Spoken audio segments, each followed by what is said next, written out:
The Imperial Presidency. 1973 and 74 were very, very tumultuous years, and in the build-up to Watergate, uh, Nixon's resignation, out came a book by Arthur Schlesinger called The Imperial Presidency, and it suggested that presidential power, especially since the Great Depression, had grown excessive and had become imperial, where presidents wielded the kind of power that had been wielded by perhaps a Roman emperor or a 17th century absolute monarch. Now, not everybody agreed with that. Theodore Lowy, who writes an excellent American government book, suggested that there were other reasons. First and foremost, the vast economic growth that we'd been experiencing since the 19th century required a much, much stronger executive branch. And you couple that with the ever-growing globalization process, you needed someone very, very strong at the top. And secondly, he said, hold on, Congress itself is totally guilty of delegating strong powers to the executive branch, especially when it comes to foreign policy. So let's step back and get a little bit of perspective. And I think he's right, that would be most likely a true assessment. Now, in that first part, we have to look at what we call war powers. Now, constitutional conflict is built into the Constitution. The President is the Commander-in-Chief. Congress is the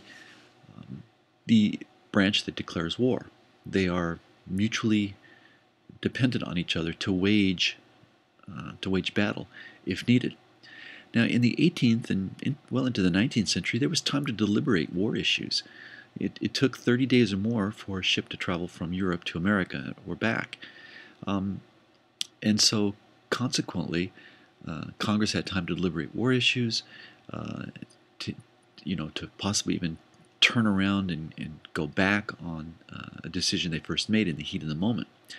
But as we morph into the 20th century, it's been argued that presidents need much more flexibility in dealing with modern warfare than they needed in the 18th and 19th centuries. And that's true, because if you think about a possible nuclear attack coming from submarines on the East Coast, you might have only 5 minutes to get wherever you're going before the bombs fall. You have no time to contact Congress. You have to be very flexible, and you have to make split-second decisions in order to defend the country. Now, part of all this confusion has been aggravated by the fact that we have went or sent troops into other countries more than 125 times. And the frequency has increased since 1945, and yet at no point have we ever declared war. So these have been what we call police actions. Korea, Vietnam, Bosnia, Operation Desert Storm, Iraq, Afghanistan, Dominican Republic, Haiti, Panama have all been police actions, not wars. Now, Congress usually goes along with these police actions. It's only when the public turns on what the government has done, so for instance, Vietnam in the late 60s, Iraq by probably 2008, 2009, does Congress begin to respond in the negative and begin to cut the amount of money that's being dedicated to these police actions so that they end. Now, one of the reasons Congress has gone along with these operations without a formal declaration of war is that a formal declaration of war actually increases the constitutional powers that a president exercises in times of crises. And so Congress is unwilling to hand those powers over to the president, even temporarily, because they know that he or she will again eat away at some of those constitutional safeguards and grab even more power for the executive branch, and much of that power is never ever returned to the legislative branch.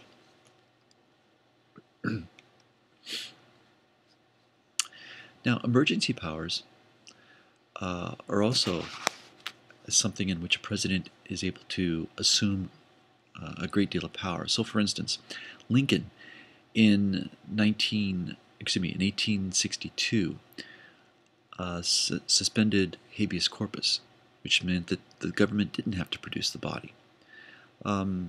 During World War I and World War II, there was censorship of the mails.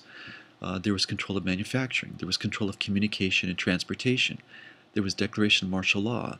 In the 21st century, there was the passage of the Patriot Act, which has allowed analysis of citizens' telephone and email records by the NSA, which is the National Security Agency.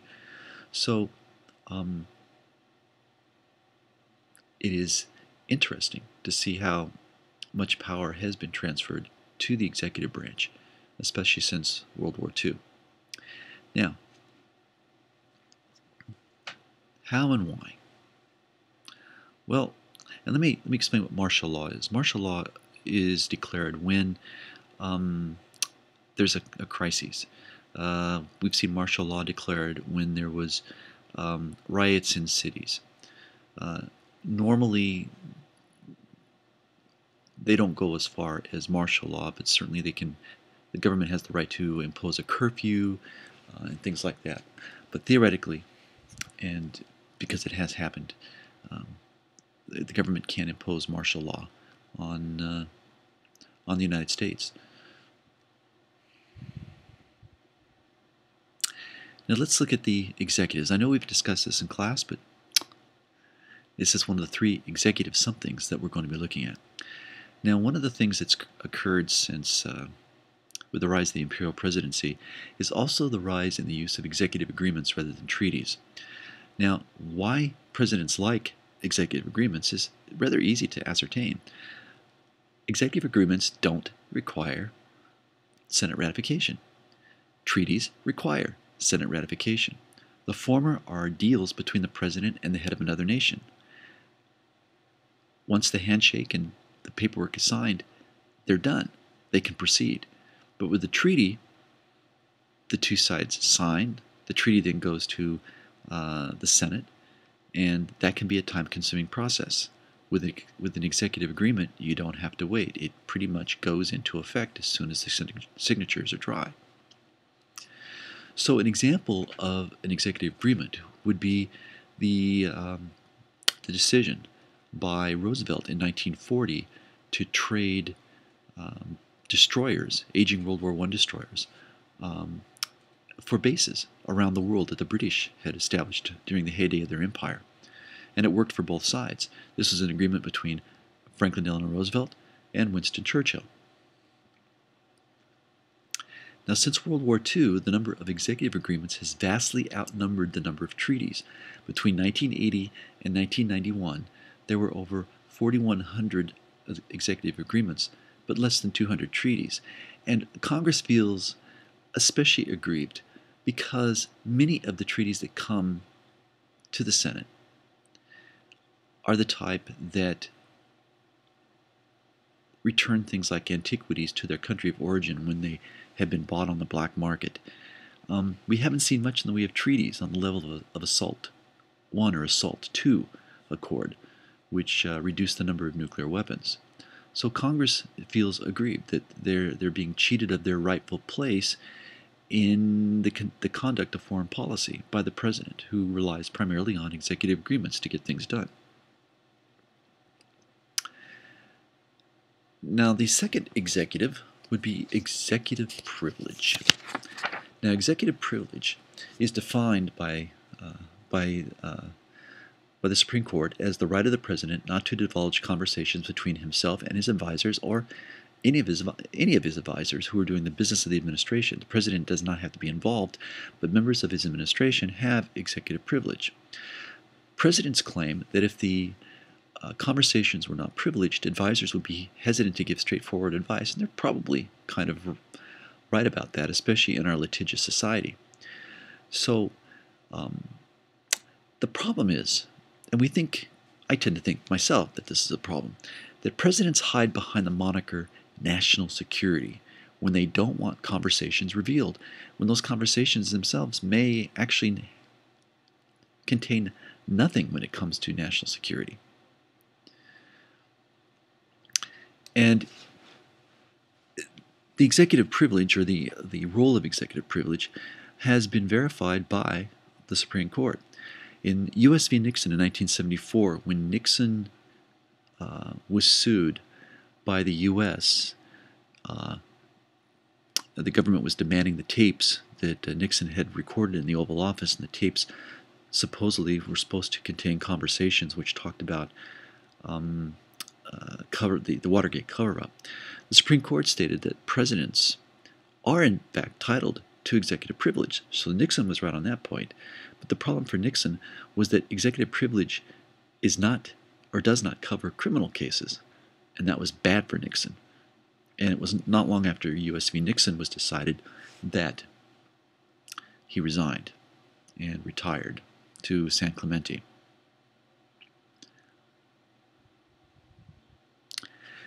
Now, impoundment is also something that we've talked about in a couple of the classes. Impoundment is defined by this: the refusal of the president to spend money that has been appropriated by Congress. Now, in the past, when this was done, there was an obvious need. So, for instance, a war ends and you've still got money appropriated to build tanks and planes and things like that, and you no longer need to build them. And so, consequently, presidents impounded the funds, and essentially they were never spent. Now, without the line item veto, the president must either sign the entire bill or veto. And so as a result, many presidents have been very unhappy with the fact that those are the only two choices they have, when they would have loved to have had a third choice, the line item veto, which would have allowed them to cross out certain parts of a bill that was spending money and wanted to withhold the funding that would have went to that bill, and then consequently would go ahead and pass positive judgment on the rest of that bill, and it would go into law. But whereas governors have that power, our president doesn't. So, faced with that dilemma, starting in the early 1970s, Nixon began to impound funds for policy objectives. He didn't like the way the money was being spent. There was a philosophical reason why, not any other. And from Congress's perspective, if the president didn't like the way the money was being spent, then he should have vetoed it instead of impounding it, because for them, from their perception, impoundment is unconstitutional. Money not spent by the president when it has been lawfully appropriated by legislation should be deemed unconstitutional, because the president is kind of playing now a legislative role, which he doesn't have. So it's been interesting how this is. Now, even today, sometimes we use another term called sequestered. Funding doesn't get spent because there are across-the-board cuts that are imposed. So impoundment kind of works like that, but it works differently than funds that are sequestered, or if you hear this term in the news, sequestration, it works a little bit differently. Now, the president also has the use of the veto. Now, he doesn't have to use it very often because the threat of the veto can actually do more to change legislation than the use of the veto itself. Congress also knows that mustering a two-thirds vote to override a veto is nearly impossible. And so therefore, when you look at the percentages, 93% of all vetoes, when the president has to use his veto power, are sustained, which means that Congress was not able to get two-thirds of the vote to overturn the president's veto. So that's why the president sometimes, or the staff sometimes, intrudes on the legislative process, because they can tell the legislative leaders that this gets to the president's desk, it ain't going to happen. It's just not going to be signed. So here's what the president's objectives are, or objections are, and if you change the bill to fit the president's wishes, then he's more likely to sign the bill than not. Now, Congress responds to the Imperial Presidency. Note, there's no music. The background revolves around a couple different things. The Vietnam War, we had been in Vietnam since the late 1950s. It begins to really escalate in 1964 with the Gulf of Tonkin resolution. It kind of peaks in 1969, 1970, and then there's kind of a semi-rapid drawdown of troops after 1970. At the same time, for whatever reason, the Republicans tried to break into the Democratic national headquarters at the Watergate complex, did so, but were caught, which led to an extensive try to cover up the fact that Nixon was trying to find some way to aid those who had been arrested. And this brought about a reassertion of congressional authority in the mid-1970s. Now, it didn't last long, about 3 years, but it did occur. And there was a second one in the 1990s under Newt Gingrich in the 104th Congress from about 1994, 95 to about 1998 before things returned to their more normal tendencies. Now, war powers, again, we're going to look at something very specific this time, not in a general way like we looked at it in the first part of this presentation. The War Powers Act of 1973.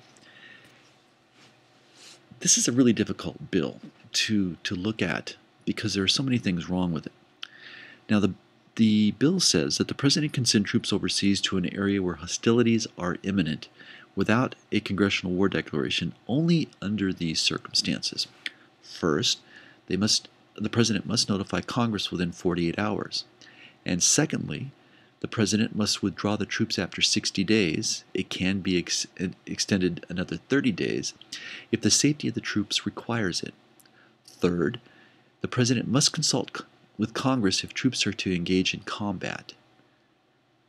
And fourth, Congress can pass a resolution, not subject to presidential veto, to withdraw the troops. Now, the notification of Congress is probably not an unconstitutional thing. But when Congress sets out benchmarks that have to be met or requirements that have to be met, the 60 days, 90 days benchmarks, then what you've done is you've telegraphed to the enemy how long you're going to stay.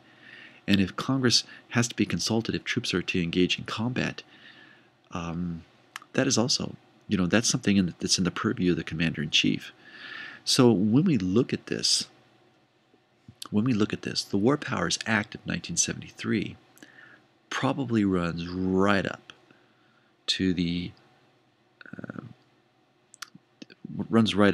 fact that it is probably unconstitutional because it does usurp the President's Commander-in-Chief authority. Secondly, it ties the hands of the President. It's way too inflexible. 60 days, 90 days, you have to consult Congress if troops go into battle. Like 535 people are going to know more than one, considering all that one's resources. Third, it makes it easy on the enemy. They just have to wait people out, wait the Americans out, and the Americans will be gone after 60 to 90 days. Now, presidents have claimed that the War Powers Act of 1973 is unconstitutional, but nobody's ever filed a lawsuit to actually verify if that's true. But I tend to think that it probably is true. Now, the Emergency Powers Act of 1976 was passed because there was fear, of course, that the presidency was becoming more imperial, so they thought, we'll put some more roadblocks, we'll put some more boundaries around what a president can do. So if I guess the United States is attacked in some way, and it's a major attack, the president must inform Congress in advance of the powers to be used in emergencies. They don't really specify what that emergency is. I tend to think it would have to be some sort of a humdinger, a dirty bomb going off in a number of cities, things like that, which would make most Americans feel comfortable that the president has exercised emergency powers. Now, Congress also said that if the president does use emergency powers, those have to automatically end after 6 months. And it can actually be extended another 6 months if congressional review indicates that the president is right in requesting that 6-month extension. Now, the other thing that has occurred has been the CIA. Let me restate that. The other thing that has shown to have problems is the relationship between Congress and the CIA. Now, the CIA ran amok in a lot of places. It abused its exalted abilities in the 50s and 60s. It fomented coups in Guatemala and Iran, placing the Shah on the throne in the 1950s. It helped overthrow Salvador Allende in Chile in the 1970s, which resulted in Salvador Allende's death and the arrival in the presidency of Augusto Pinochet. Now, ultimately, that's not the way you want to see a democracy or a country treat its government. Ultimately, it did make Chile a better place, but you would rather see it done differently. The CIA even engaged in domestic operations, which is usually the purview of the FBI. Now, after these accesses, the Church Committee in the Senate went after the CIA in the 1970s, and they were cataloging the abuses that had taken place in the previous 2 decades. And that led to the Hughes-Ryan Amendment in 1974, which established 8 different oversight committees to provide guidance to the CIA. Later on, that was reduced to just 2. But I think it really had a detrimental effect on the CIA in the late 70s, 80s, well into the 90s. Because it's not as, with all the money that it gets and all the resources that it has, it may not be as effective an organization as it was back in the 50s and 60s. Now, one other thing has been established when it comes to helping the CIA, and that was the Foreign Intelligence Surveillance Act of 1978, which established a FISA court. Now, a FISA court has judges who are appointed to, I think, 12-year terms, and they deal with very specific types of cases. In particular, this type that requires electronic surveillance. This is where you want to go when you ask a court for permission to wiretap phones and things like that. So the Foreign Intelligence Surveillance Act of 1978 authorized this court to authorize electronic surveillances of telephones, and this was supposed to be for foreign intelligence purposes only. And it requires the federal government to go through this court if it wants to conduct such surveillance, and that's pretty much been in place. But with the Patriot Act coming along and the Telecommunications Act of 2006, I believe it is, the government has exercised a lot more power in this area to look at your emails, your telephone calls, text messages, and things like that. Now, impoundment, which we talked about before, the president impounding funds based on policy decisions or policy objections. This very, very busy Congress in 73, 74, 75 passed this Budget and Impoundment Act of 1974, and it said if the president impounds funds temporarily, or what we call a deferral, then either house can override. And if the president decides that he wants to impound funds permanently, or what's called rescission, then that act is automatically voided unless both houses of Congress approve within 45 days.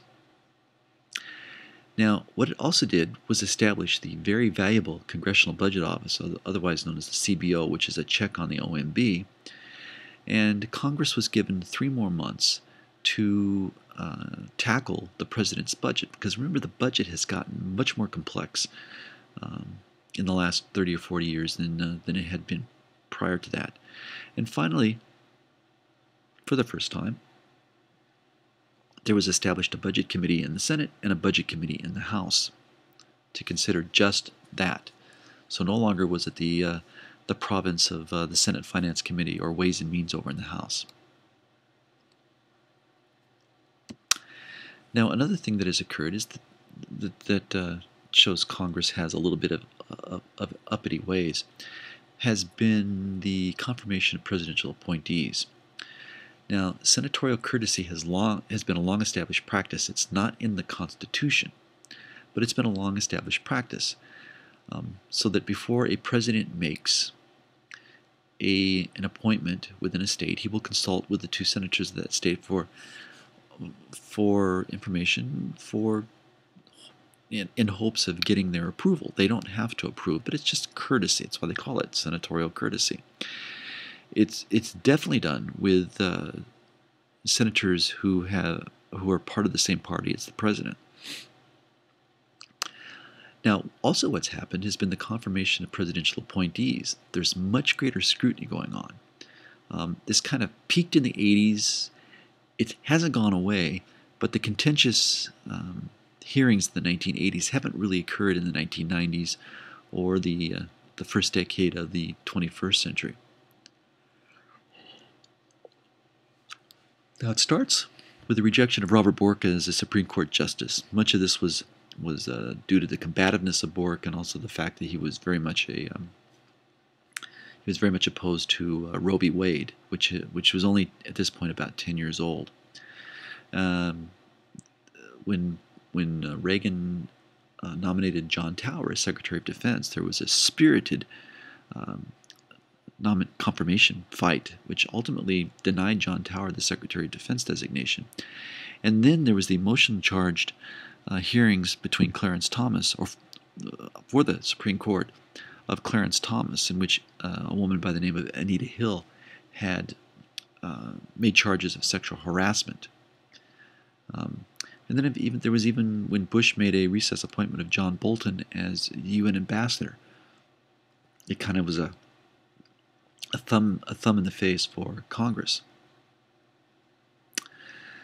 Now, the confirmation of presidential appointees has deviated away from that rule of fitness standard, which we used for so long a time. It now seems to be more a nominee's policy preferences that come up against senatorial courtesy.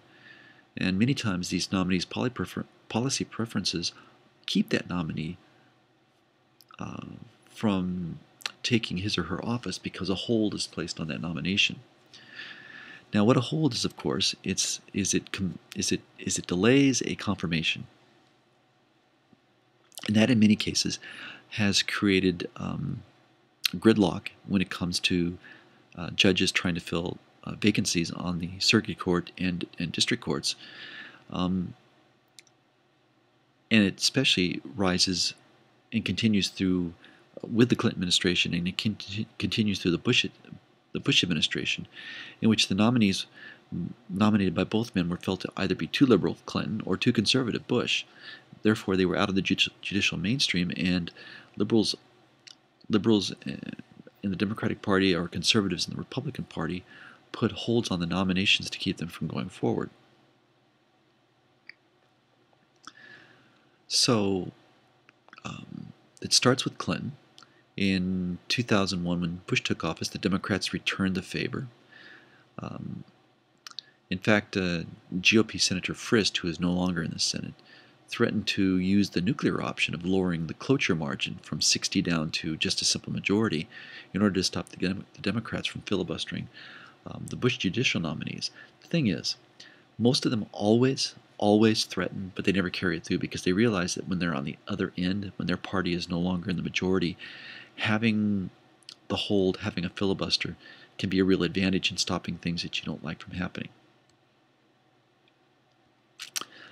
Now, the legislative veto is kind of an interesting thing. In the past, Congress passed a law. The relevant executive agency, for instance the EPA or state, issued regulations to enforce the law, and Congress could then analyze those regulations and veto them if desired. But the legislative veto was a way of forcing the bureaucracy to conform to congressional intent. But the problem, of course, is that the courts found the legislative veto unconstitutional because it was a violation of the separation of powers. The legislative branch is acting as if it's an executive branch, and it can't do that unless, of course, you change the Constitution. So in INS v. Chadha in 1983, the Supreme Court declared the legislative veto to be unconstitutional. But that's not the end of the story, because in 1996, Congress passed the Congressional Review Act, which allows Congress to repeal regulations with the approval of the president. So that is kind of a wrinkle. The president has to be involved. So Congress repealed OSHA regulations on ergonomics that had been in place under Clinton, and they did that in 2001. And this is the first time that the act had been used. Congress can apparently still use the legislative veto, especially if an agency does not challenge its use. And apparently they haven't. Now, in foreign affairs, the use of appropriations power to influence foreign policy in the 1970s and 1980s was much more visible. Congress decided in the 1970s to cut off aid to South Vietnam, to Angola, which is in Southwest Africa, and to the Contras, who were fighting a guerrilla war in Nicaragua. And in the 1980s, there were the Iran-Contra hearings, which in essence revealed that Reagan didn't know everything that was going on in his administration, and some people had their hands slapped, including Oliver North. The extensive debate over the U.S. involvement in the Gulf War in 1991 also showed how Congress can, over an issue, raise its head and say, wait a minute. So here, although Bush didn't use the War Powers Act, he did go to Congress to get approval for U.S. action, but that proviso was you got to get the Middle Eastern countries to pay for a lot of this, and they actually did. Now also, some worry about excessive congressional powers more than they do about excessive presidential powers, and this is what we call the Imperial Congress argument. You know, I'd like to go back just for a second on this page right here. I'd like to go over a couple more things. I thought I had a slide here and I didn't. Not only do, if we're going to continue on this historical line, there was quite a bit of grumbling in 1999 when the U.S. intervened in Kosovo, which is in Southeast Europe. Part of that was because the United Nations and NATO, unable to rely on European powers, asked the United States to come in to make sure that there were no more in the way of massacres of Muslims in Bosnia, and try to get all the parties at the table and go after some of the war criminals like Milosevic. Congress funded, despite grumbling, funded the foray anyways. And after 9/11, Congress gave Bush's war on terrorism strong support. I mean, it would be stupid electorally to do otherwise. But since 2003, there's been extensive debate over U.S. involvement in Iraq. And although Bush did not use the War Powers Act, again, he did go to Congress to get approval, and guess what? They approved, and they appropriated. Throughout the latter part of the decade, there was increasing criticism over the war in Iraq. We are now in a situation where we have very few troops in Iraq, and we're also clearing out of Afghanistan. And that has led to the criticism of the Patriot Act as increasing presidential power, but at the same time, there's also been increasing criticism of the NSA and its use of domestic surveillance programs, and invasion of privacy. But again, the courts have kind of taken hands off, and many of the lawsuits have not made it very far before the courts have said they don't have any merit. Now, finally, the Imperial Congress arguments. And again, some worry more about excessive congressional powers more than they do about excessive presidential powers. The Imperial Congress argument in full. Now, very true, Congress engages in excessive investigations. Watergate, Iran-Contra, Kenneth Starr's Whitewater investigation.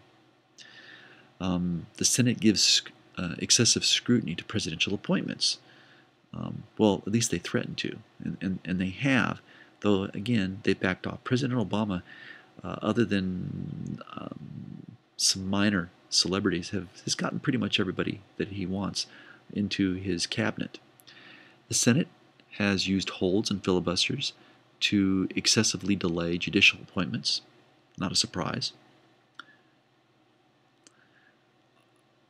The Congress has gutted the CIA by its excessive oversight and restrictions, and many have claimed that has now made the country much more vulnerable to terrorism. There was some criticism of the CIA with 9/11, but less so since then. Congress also made use of the independent counsel. Now, the independent counsel allowed Congress to appoint someone to do investigations while leaving senators and House members free to go ahead and do their job.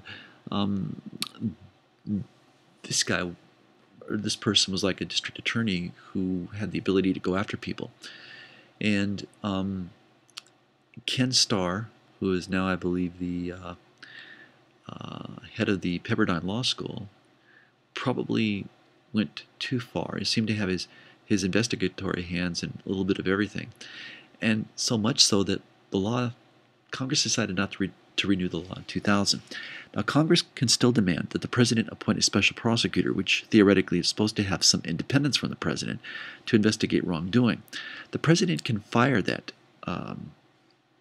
special prosecutor. Nixon did in 1973, which really began the more rapid fall of his administration. So there's a danger in doing so, but presidents have the right to fire a special counsel. And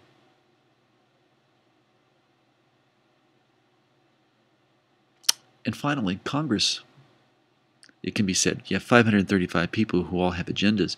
It can also engage in what we call excessive micromanagement of government. It uses oversight powers too much.